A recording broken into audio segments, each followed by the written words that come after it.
Drug culture ప్రపంచానికి పెను సవాలుగా మారింది. తెలంగాణను కూడా భయపెడుతోంది. రోజురోజుకు పెరుగుతున్న డ్రగ్స్ కల్చర్ విద్యా సంస్థల వరకు వచ్చేసింది. ప్రభుత్వం ఎన్ని చర్యలు తీసుకున్నా, పోలీసులు అడుగడుగునా నిఘా పెట్టినా డ్రగ్స్ దందాకు అడ్డుకట్ట పడటం లేదు. రోజు ఏదో ఒక చోట భారీగా డ్రగ్స్ పట్టుకుంటూనే ఉన్నారు. కేసులు నమోదు చేస్తూనే ఉన్నారు. డ్రగ్స్, గంజాయి ముఠాల గుట్టు రట్టు చేస్తూనే ఉన్నారు. అయినా ఆ మత్తు భూతం వదలబొమ్మాళి అంటోంది. పాఠశాలల వరకు పాకేసింది.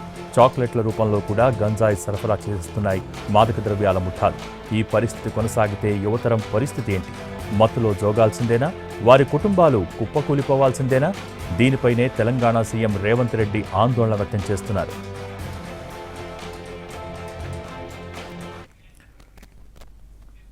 డ్రగ్స్ కట్టడికి తెలంగాణ ప్రభుత్వం ఇప్పటికే సంచలన నిర్ణయం తీసుకుంది. రాష్ట్రం నుంచి మాదక ద్రవ్యాల మహమ్మారిని పారదోలేందుకు పక్కా ప్లాన్తో ముందుకెళ్తోంది. డ్రగ్స్, గంజాయి అమ్మకాలపై డేగకన్ను వేయటమే కాకుండా వాటిని అమ్మేవారి ఇళ్లకు తాగునీరు, విద్యుత్ కనెక్షన్స్ తొలగిస్తామని సీఎం రేవంత్ రెడ్డి ఇటీవలే అసెంబ్లీలో ప్రకటించారు. ఆ దిశగా చట్ట సవరణకు కూడా కసరత్తు చేస్తున్నారు. ఇప్పటికే డ్రగ్స్ వ్యాపారులను అరెస్ట్ చేసి చట్టపరంగా శిక్షలు విధించడంతో పాటు వారి ఆస్తులు కూడా జప్తు చేస్తున్నారు.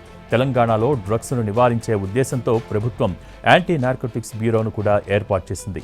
ఈ బ్యూరో గత ఏడాది వందలాది కేసులు నమోదు చేసింది.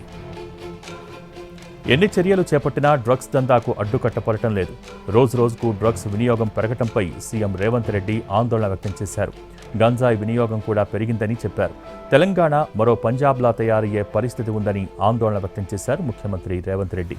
దీని నుంచి బయటపడాలని, యువతను కాపాడుకోవాలని అన్నారు.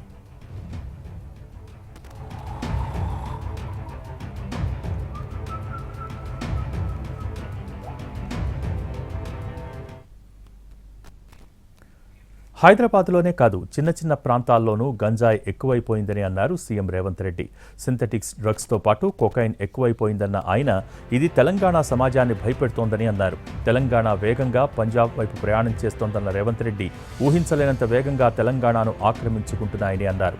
ఉద్యమ స్ఫూర్తి ఉన్న రాష్ట్రం, ఉద్యమ స్ఫూర్తిగా ఉన్న విద్యాలయాలు ఈరోజు సింథటిక్ డ్రగ్స్, గంజాయి బారిన పడుతున్నాయని అన్నారు.